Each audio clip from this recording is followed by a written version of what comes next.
we're brought up to think that money is evil, okay? That you have to work a 9 to 5 job. That's the only way you're going to build wealth, okay? Right. That if you don't have a 401k, okay, you're not going to have enough money when you retire. If you don't work for corporate America, how are you going to make it?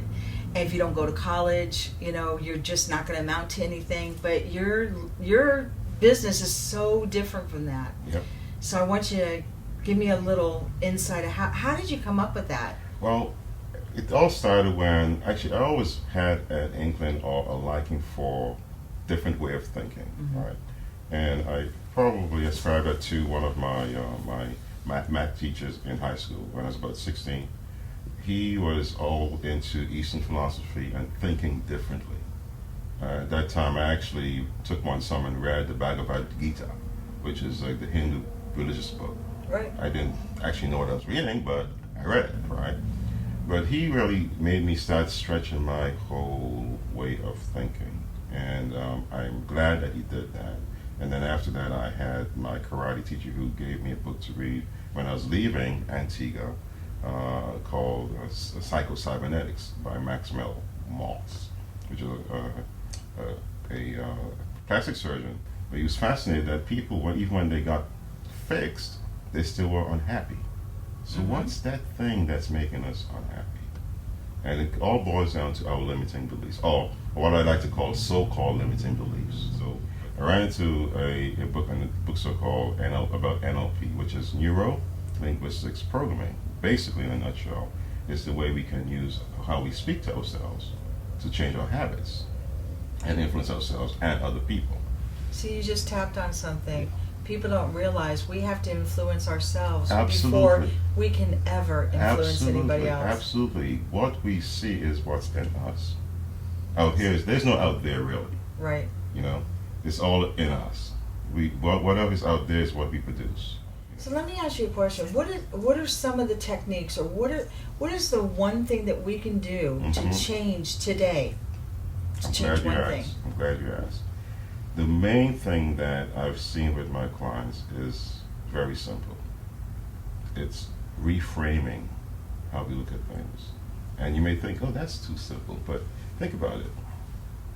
If you have this picture of your grandfather and you have it in just a plain old unpainted wooden frame, and you have that same picture in an ornate, like 19th century type looking frame, which one do you appreciate more? With a museum light over it and everything like that. The one with all the bling. Exactly. So if we reframe the way we think, and specifically today we're going to talk about money, but if we reframe the way we think about money, it's not going to be overnight. It's a process. It's like going to the gym. You don't get be able to lift 120 pounds just by the first time, The first time, then the second time, a little higher. So you got to consciously reframe every time until it becomes unconscious, right? I don't like to say it's subconscious because it seems like it's lower, but it's the thing that actually controls everything, our breathing, our heart rate, and everything. So when it comes to money, and particularly for adults, one of the biggest things that we talk about is the big B, bills, right? Right. Or the other big B, which is budgets, right? Those two words, when you look at the etymology of those two words, it really gives you a sense of being constrained. And the human spirit does not like to be constrained. It doesn't. We want to play. You hit the nail on the head. That's why I tell my clients, play a little. Play a little. Yeah, it's okay. It's serious, but learn how to play about it. When you're writing your checks for those bills, you should be dancing and being happy. Because you got a lot of money and more than enough money to play it out. Absolutely. NLP is all about getting into your head, and not in a negative way, but getting to the point, the source of what we call our limiting beliefs, what I like to call so-called limiting beliefs, because at some point those beliefs were helping us, right? Right. Don't We go thought outside. they were. Don't speak to strangers as a child. Right. It's okay, right? But now as an adult, if I don't speak to strangers, I'm going to be a little strange myself. Plus, I didn't learn anything, You know what I mean? I know what you mean.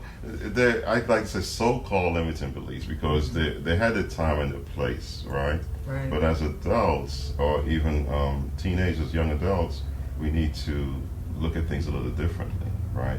Right. And start reprogramming ourselves. So we were talking about reframing, right? Right. So you got to reframe the money issue, right?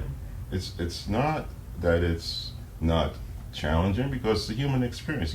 We're growing, right? Right. You can't grow without having some sort of pain, Mm-hmm. quote unquote pain, right? Mm-hmm. But accept that that's going to happen, and accept that, and the end of the line, that it's going to be different, right? So we reframe our situations in a way that we can accept that, okay, all right, we'll get through this.